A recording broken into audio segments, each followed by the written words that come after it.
Haibyo terletak di wilayah Tangerang Selatan. Menariknya, kelenteng ini berdiri sebagai salah satu tempat ibadah kepercayaan minoritas di tengah kepungan pembangunan besar-besaran wilayah BSD dan sekitarnya. Tempat yang dimaksud adalah Kelenteng Bon Haibyo yang terletak di Jalan Pasar Lama, Desa Cilenggang, Serpong, Kota Tangerang Selatan, Provinsi Banten. Kelenteng Bon Haibyo disebut sebagai vihara tertua yang ada di daerah Serpong. Usia kelenteng tersebut diperkirakan sudah mencapai lebih dari 300 tahun.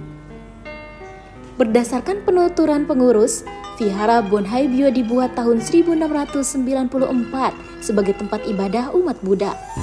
Tanggal 24 bulan ke-6 penanggalan Cina diperingati sebagai hari jadi kelenteng. Pada saat itu, biasanya kelenteng dipadati pengunjung yang datang untuk berdoa.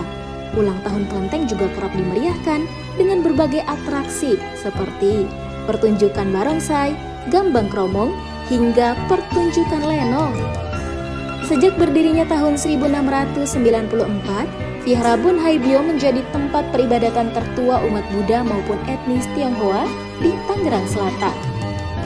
Di usianya yang sudah mencapai 359 tahun inilah menjadi salah satu dari 3 kelenteng tertua yang ada di Tangerang selain dari Bon Tekbyo pada tahun 1684 yang terletak di Sukasari, Kota Tangerang, dan Bon Senbyo pada tahun 1689 di Pasar Baru, Kota Tangerang.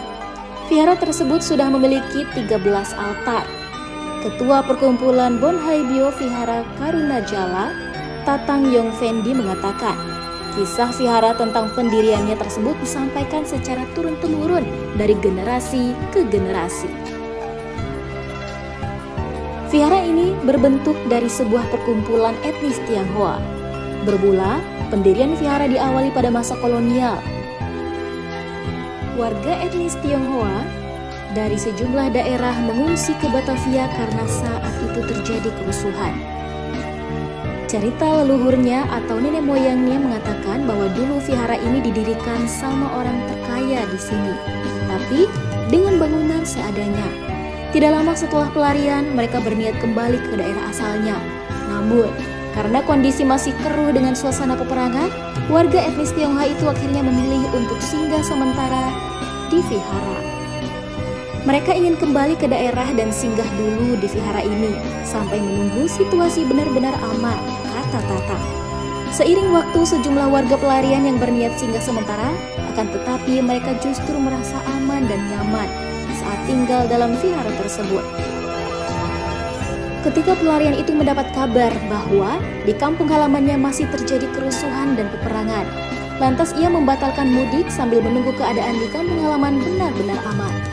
Kemudian mereka lebih memilih untuk bermukim di vihara, sehingga tempat itu menjadi lokasi pengungsian bagi warga etnis Tionghoa. Sudah dalam keadaan aman, justru banyak pengungsi yang memilih tinggal di sini. Akhirnya, banyak umat juga yang berlari ke sini dan mengungsi, kata Tatang. Makin lama banyak orang, maka terus dibangun dan berlanjut ke perkumpulan Bon Haibyo.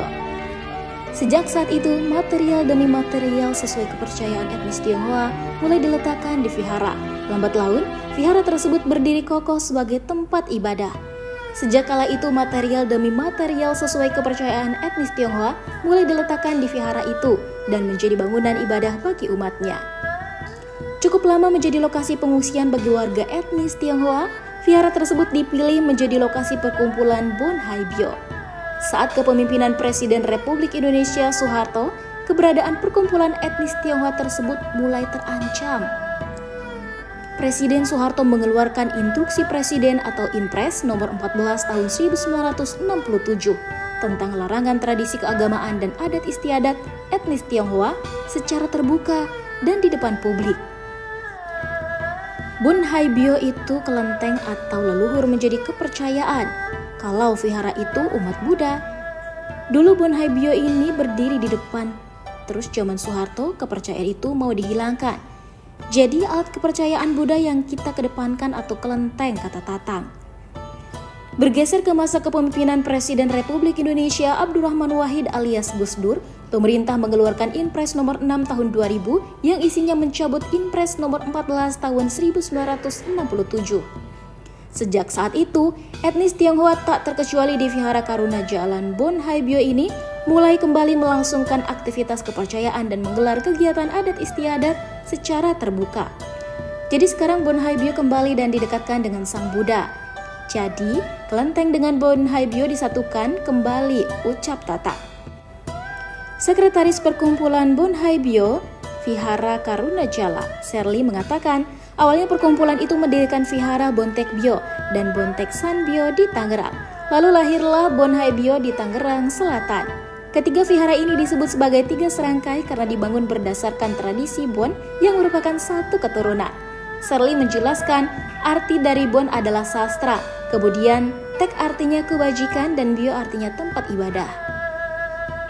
Sementara itu, San artinya gunung dan Hai artinya laut atau samudra. Bontek artinya orang pandai atau cendekiawan. Bun San artinya pegunungan, sedangkan Bun Hai artinya lautan, kata Serli. Karena bermakna lautan, maka dipajanglah patung kepiting di atas pintu gerbang vihara sebagai ciri khas Vihara Bon Haibyo. Kelenteng ini juga menjadi rumah peribadatan bagi agama Tridharma, yaitu Konghucu, Taoisme, dan Buddha. Hal ini bisa terlihat dari sejumlah arca, patung, dan perlengkapan ibadah yang dipergunakan di tempat ini. Kelenteng yang memiliki makna samudra tanpa batas ini dibangun pada tahun 1694 dan telah mengalami renovasi sebanyak 10 kali sejak awal pembangunannya. Saat tiba di tempat ini, para pengunjung akan disambut gapura unik berhiaskan patung kepiting di atasnya dan papan merah bertuliskan Bon Haibyo, Vihara Karuna Jala, Pasar Lama, Serpong. Tampak pula pada wuwungan atapnya terdapat hiasan 2 naga yang tengah memperebutkan mustika. Warna cat merah menyala begitu mendominasi bagian depannya. Warna merah dan kepiting memang diyakini sebagai penolak bala dalam kepercayaan Tionghoa. Memasuki bagian depan kelenteng, pengunjung akan disambut dengan hiolo yang diapit oleh 2 buah kimlo. Arsitektur kelenteng Bon Haibyo dihiasi ornamen khas tanah Tiongkok. Di atas pintu gerbang kuil terdapat kepiting raksasa. Dalam budaya Cina, kepiting dipercaya dapat melindungi dan mengusir roh jahat. Ada juga hiasan naga yang melilit 2 tiang utama. Di bagian kiri dan kanan kelenteng terdapat menara 5 tingkat untuk membakar kertas mantra. Pengunjung juga bisa menjumpai tambu raksasa yang biasanya ditabuh saat acara tertentu. Banyak pengunjung datang ke kelenteng Bon Haibyo untuk memuja Dewi Kuan Yin yang merupakan lambang kebajikan. Hal ini sesuai dengan makna istilah Bon Haibyo yang berarti kebajikan setinggi gunung dan sedalam lautan. Altar utama digunakan untuk memuja Satya Dharma Bodhisattva atau yang kerap dikenal Fong Cho Tuang Puan, yaitu dewa pelindung perdagangan, kesusastraan, dan pelindung dari malapetaka perang. Selain altar utama, terdapat pula 10 altar lainnya yang memenuhi tiap sudut dan lantai di kuil. Kelenteng Bon Haibyo tidak hanya dikenal sebagai tempat religius, ada juga bisa berkunjung untuk belajar bahasa Mandarin. Kegiatan tersebut merupakan salah satu agenda rutin bakti sosial yang diadakan oleh pengurus vihara. Pengelola kelenteng juga kerap melakukan aksi sosial lain seperti membagikan sembako dan pengobatan gratis. Selain kerap diramaikan jelang perayaan Imlek dan ulang tahun kelenteng Bon Haibyo terbuka untuk umum. Kamu juga dapat berkunjung ke sini kapan saja tanpa dipungut biaya.